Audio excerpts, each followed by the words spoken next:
Fat सोचता रहता है कि वो अपने छोटे से मासूम से रूप को दिखाकर एस्ट्रियन परिवार को पागल बना रही है, लेकिन मैं उसके झांसे में नहीं आने वाला हूँ। यहाँ से सीन शिफ्ट हो जाता है और टियन अपनी मेट से कहती रहती है कि वो वहाँ पर विशेष चाय की मेज जो कि दादाजी ने मेरे लिए बनवाई थी। रे टियन से स्माइल करते हुए कहती है कि हाँ मिस, क्या कोई असहज बात है? और टियन रे से कहती है कि नहीं, कोई ऐसी बात तो नहीं है। टियन रे से कुछ कहना चाहती थी लेकिन वो झिझक रही थी। यह देखकर रे टियन से कहती है कि आप चिंता मत कीजिए, आप जो चाहे मुझसे कह सकती हैं। टियन धीरे से बड़बड़ाते हुए कहती है कि यह मेरे लिए किसी भी प्रकार से असहज नहीं है, लेकिन मैं बस यह जानना चाहती हूँ कि मेरे भाई इस प्रकार से छिपकर क्यों देख रहे हैं। टियन के दोनों भाई झाड़ियों के पीछे से उसे देख रहे थे और लेडियन फेड्री से कहता रहता है कि अगर हम पकड़े गए तो, और फेड्री कहता है कि यह सब आपकी वजह से ही होगा और लेडियन कहता है क्या कहा आपने? दरअसल बात यह है कि एक दिन तो वो मेरे कमरे के बाहर से मुझे चुपके से देख रहे थे और एक दिन मैंने खिड़की के करीब उनके चेहरे भी देखे थे।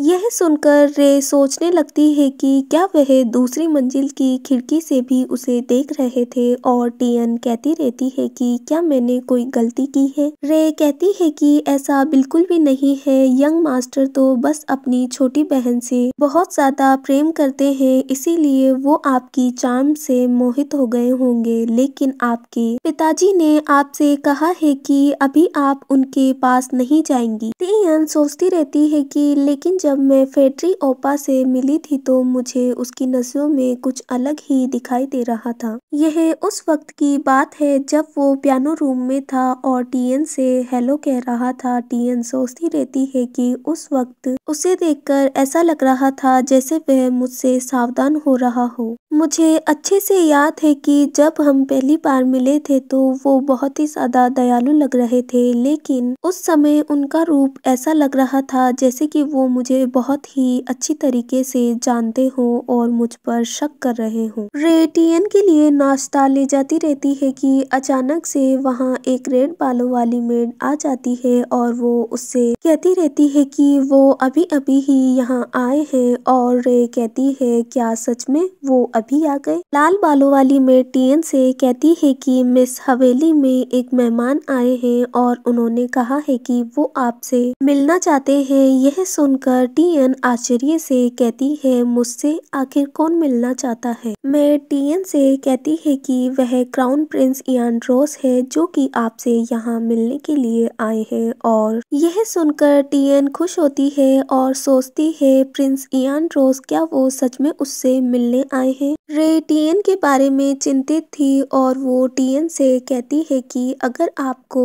असहज महसूस होता है तो आप उनसे मिलने से मना कर सकती हैं और यह सुनकर टियन कहती है नहीं। टियन रे से कहती है कि मैं उनसे जल्द से जल्द मिलना चाहती हूँ क्योंकि जब उन्होंने पिछली बार मेरी मदद की थी तो मैंने उसके लिए उन्हें अच्छे से धन्यवाद भी नहीं कहा। यह सब सुनकर वो दोनों भाई भी सरप्राइज हो जाते हैं और अचानक से झाड़ियों के पीछे से आवाज आती है। यह देखकर रे कहती रहती है कि आखिर वहाँ क्या हो रहा है, आप दोनों बाहर आ जाइए। यह सुनकर वो दोनों ही झाड़ियों के पीछे से बाहर आ जाते हैं और फेड्री कहता रहता है कि मुझे विश्वास ही नहीं हो रहा कि प्रिंस इयान रोज हमसे मिलने यहाँ आए हैं। लेडियन कहता रहता है कि यह कितना बेतुका है, हम उसके करीब भी नहीं जा सकते हैं और फिर भी उसे आपसे मिलने की इजाजत है। और फेड्री भी कहता रहता है कि यह सब देखकर तो ऐसा ही लगता है। फेड्री उनकी ओर आगे बढ़ता है और वो रे से कहता रहता है कि क्या आपको ऐसा नहीं लगता कि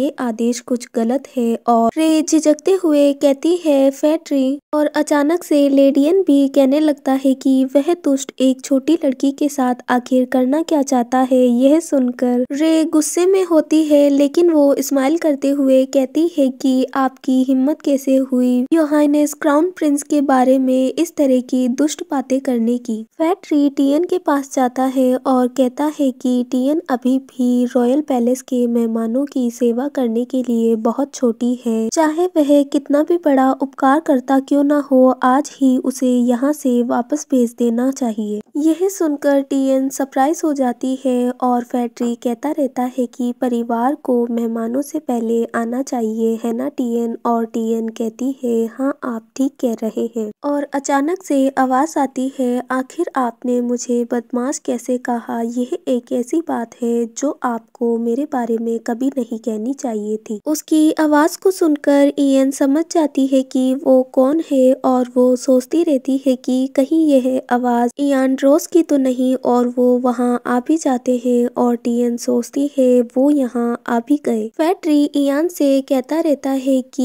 योहानेस क्राउन प्रिंस बिना किसी पूर्व सूचना के ही आ गए हैं। आखिर आपका यहाँ एस्टेरियन गार्डन में कैसे आना हुआ? क्राउन प्रिंस हल्के से गुस्से से कहते रहते हैं कि मैंने जिस नौकरानी को यहाँ भेजा था वह मेरे लिए किसी भी प्रकार का समाचार लेकर वापस नहीं आई, इसीलिए मुझे ही यहाँ आना पड़ा। एडियन भी कहता रहता है कि इयान रोज मेरी बहन बहुत ही ज्यादा शर्मीली है, इसीलिए अभी तक हमारी कोई भी उचित बातचीत नहीं हुई है। फैड्री कहता रहता है कि ठीक है, मैं अपनी छोटी बहन को यहाँ लाने के लिए आपका आभारी हूँ, लेकिन यह यात्रा बहुत जल्दबाजी में की गई है और इसके अलावा टियन को भी हवेली में समायोजित होने के लिए समय चाहिए। प्रिंस इयान रोज गहरी सांस लेते हुए कहते हैं कि एस्ट्रियन परिवार की सबसे प्यारी छोटी बेटी को, जिसके बारे में हमने सोचा था कि वह मर चुकी है, लेकिन उसे वापस कौन लेकर आया? क्या एस्ट्रियन परिवार अपने उपकारकर्ता के साथ इस तरह का व्यवहार करता है? फैड्री कहता रहता है कि एस्ट्रियन अपने उपकारकर्ता के साथ इस तरह का व्यवहार नहीं करता, लेकिन यदि मुझे अपनी छोटी बहन की सुरक्षा करनी है तो इसके लिए कुछ प्राथमिकताएं हैं और यह तो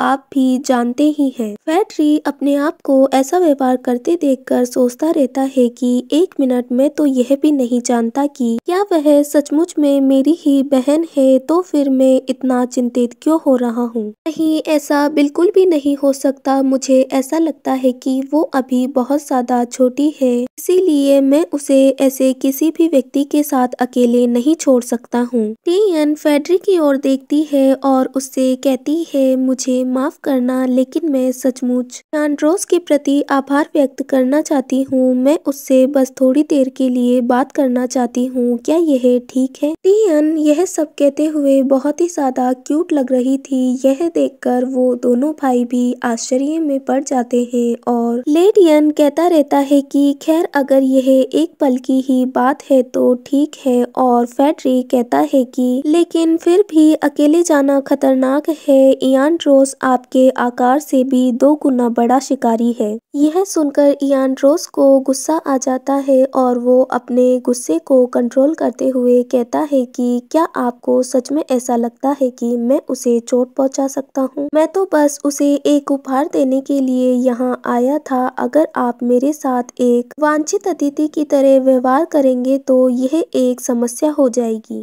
यह सब देखकर टियन फैड्री का हाथ पकड़ते हुए कहती है कि क्या आपके लिए मेरे साथ आना संभव हो सकता है ओपा? यह सुनकर फैड्री सरप्राइज हो जाता है और कहता है, क्या सच में? और लेडियन कहता है, और टियन में? टियन फैड्री से कहती है कि क्या लेडियन ओपा भी हमारे साथ आ सकते हैं? और फैड्री कहता है कि नहीं टियन, लेडियन को कुछ काम है, इसीलिए वह हमारे साथ नहीं आ सकता है। यह सुनकर लेडियन चिल्लाते हुए कहता है, क्या कहा आपने? मेरे पास कुछ काम है। और फैड्री कहता है कि आपके पास अभी भी अकेडमी से लाया हुआ होमवर्क है ना? इसीलिए मुझे लगता है कि आप इसे समय पर खत्म नहीं कर पाएंगे। यह सब बातें सुनकर रे को अजीब सा महसूस हो रहा था और वो स्माइल करते हुए कहती है कि योहानेस, अब हमें चलना चाहिए। और फैड्री टियन से कहता रहता है कि चलो टियन, हमें भी चलना चाहिए और आप सावधानी पूर्वक आगे बढ़ना। फैड्री को ऐसा व्यवहार करते देखकर टियन भी खुश होती है और वो जाते जाते कहती रहती है, इसके लिए आपका शुक्रिया ओपा। और यह सब सुनकर फैड्री सोचता रहता है कि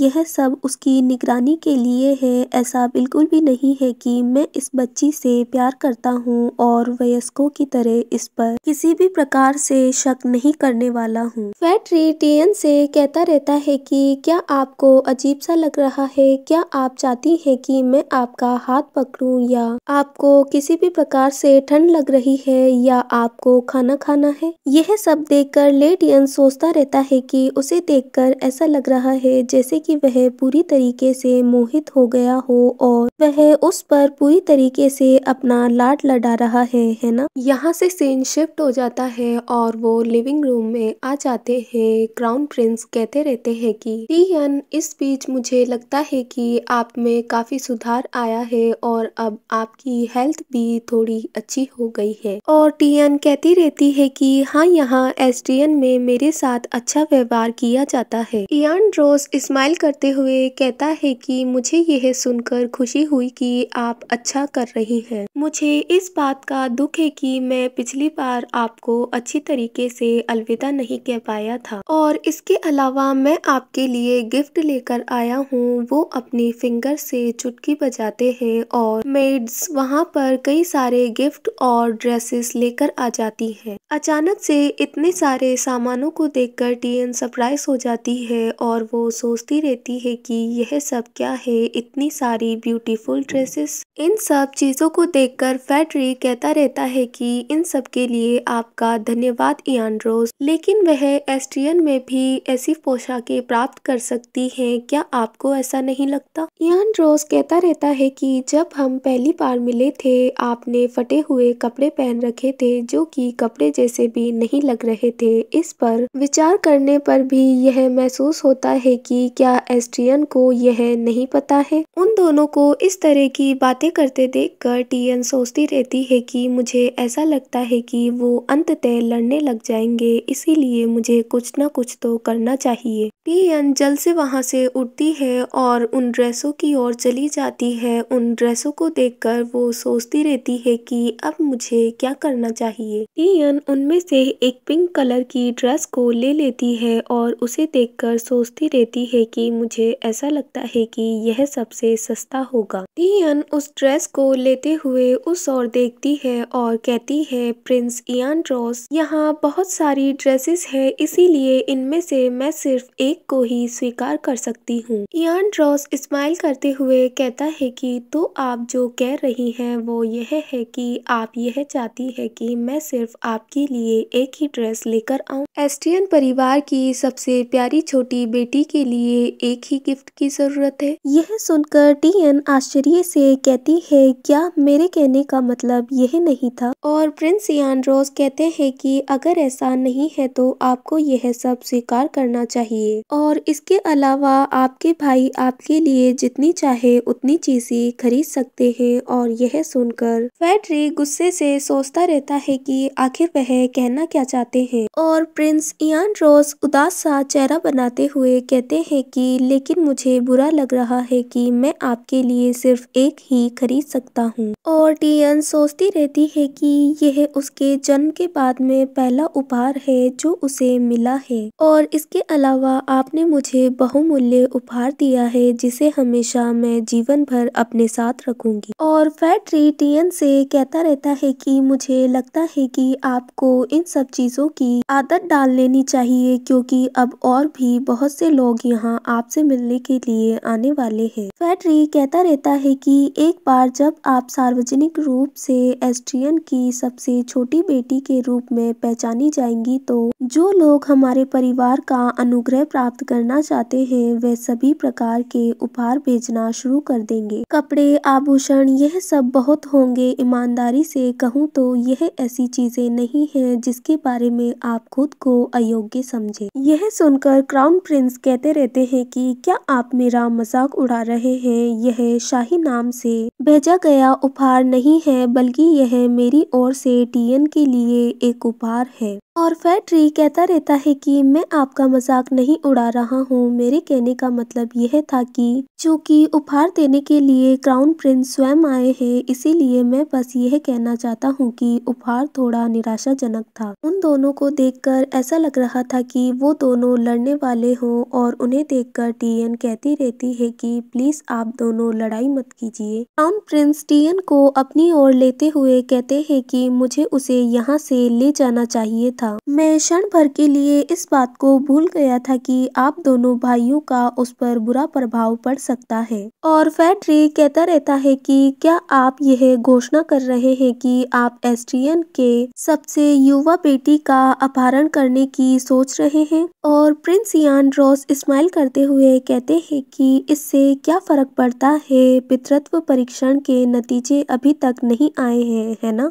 यह सुनकर टियन सोचती रहती है कि अच्छा तो ऐसा है, मैं निश्चित रूप से अपने पिता की बेटी हूँ और मुझे एक एस्ट्रियन होना चाहिए। लेकिन अगर क्या होगा पितृत्व परीक्षण से पता चले कि मैं उनकी बेटी नहीं हूँ तो? यह सब सोचकर टियन घबराने लगती है और यह देखकर प्रिंस इयान कहते हैं कि क्या सच में आप इस बारे में चिंतित हैं? अगर ऐसा है तो आपको चिंता करने की कोई जरूरत नहीं है, क्योंकि अगर कोई ब्लेम होगा तो मैं आपसे संपर्क करूंगा। और आप बहुत छोटी हो और प्यारी हो, इसीलिए मैं आपको शाही परिवार में ले जाना चाहता हूँ। यह सुनकर फेड्रिक भी शॉक हो जाता है और वो कहता है यह आप क्या कह रहे हैं? और यह सुनकर टियन सोचती रहती है कि क्या सच में इयान रॉस मुझे अपने साथ ले जाना चाहता है? फेड्री टियन को अपनी ओर लेते हुए कहता है कि ऐसा बिल्कुल भी नहीं होने वाला है, इसीलिए आपको चिंता करने की जरूरत नहीं है। और टियन कहती रहती है कि क्या आपको सच में ऐसा लगता है कि सोने में सफेद फर एक सामान्य लक्षण है? फेड्री कहता रहता है कि टियन, यदि आपको कोई ले जाने की कोशिश करे तो आपको कहना चाहिए कि मैं नहीं जाना चाहती हूँ। और टियन कहती रहती है कि हाँ, लेकिन एंड्रोस यहाँ हवेली के मेहमान हैं। और फेड्री टियन को कहता रहता है कि इससे कोई फर्क नहीं पड़ता है, आपको परिवार के अलावा किसी को भी यह नहीं कहना है, क्या आप समझ गई? और टियन कहती है हाँ, मैं समझ गई। फेड्री टियन को इयान रॉस की ओर दिखाते हुए कहता है कि अभी जो कुछ भी मैंने कहा वो आप इनसे कहिए। और टियन झिझकते हुए कहती है मैं नहीं जाना चाहती हूँ। और फेड्री टियन से कहता रहता है कि आपको उनसे और भी ज्यादा क्लियरली इसे कहना चाहिए। यह सब देखते हुए इयान अपने सर को पकड़ते हुए गहरी सांस लेता है और वहाँ से जाते हुए कहते हैं कि मैं अब यहाँ से जा रहा हूँ, इसीलिए मेरे साथ अवांछित अतिथि जैसा व्यवहार करना बंद करो। कभी कभी मुझे ऐसा लगता है कि आप मेरी स्थिति भूल गए हैं। और फेड्री स्माइल करते हुए कहता रहता है कि यह सच नहीं है, मैं बस इतना जानता हूँ कि मैं एक एस्ट्रियन हूँ। उसे जाता देखकर टियन उनसे कहती है कि इयान रॉस, एक मिनट रुकना। और उनके पास जाकर कहती है कि क्या आप दोबारा मुझसे मिलने फिर आएंगे? और वो सोचती रहती है कि मुझे यह उदास सा लग रहा है क्योंकि मैं उससे वापस मिलना चाहती हूँ। और इयान रॉस टियन के बैक हैंड पर जेंटली किस करते हुए कहता है कि हाँ, मैं आपसे मिलने जरूर आऊंगा और वो समय तब होगा जब आपके भाई आपके आसपास ना हो, इसीलिए आप मेरा इंतजार करना, अगली बार मैं आपके लिए और भी बेहतर उपहार लेकर आऊंगा। और यह सुनकर टियन सरप्राइज हो जाती है और उसका चेहरा लाल हो जाता है। इसके बाद लेडियन भी वहां आ जाता है और वो कहता रहता है कि इसमें इतना समय क्यों लगा? उस व्यक्ति ने आपके साथ कुछ अजीब सा तो नहीं किया ना? और फेड्री उससे कहता रहता है कि हाँ, उसने किया। और यह सुनकर लेडियन चिल्लाते हुए कहता है कि जल्दी बताओ मुझे, उस बेकार इंसान ने क्या किया? फेड्री टियन से कहता रहता है कि मैंने आपसे कहा था ना कि आपको कहना है कि मैं यह नहीं चाहती। और टियन कहती रहती है कि मैं नहीं चाहती थी, लेकिन फेड्री सोचता रहता है कि यह सही है, यह एस्ट्रियन के परिवार के सम्मान का मामला है, चाहे यह असली हो या नकली। पर फिलहाल यह एस्ट्रियन की सबसे छोटी बेटी है, इसीलिए इस बारे में चिंता करना स्वाभाविक है। फेड्री लेडियन से कहता रहता है कि अब से हम यह सुनिश्चित करेंगे कि वह व्यक्ति कभी भी टियन से न मिल पाए। क्या तुम समझ गए कि मैं क्या कह रहा हूँ? और लेडियन कहता है कि हाँ, मैं समझ गया।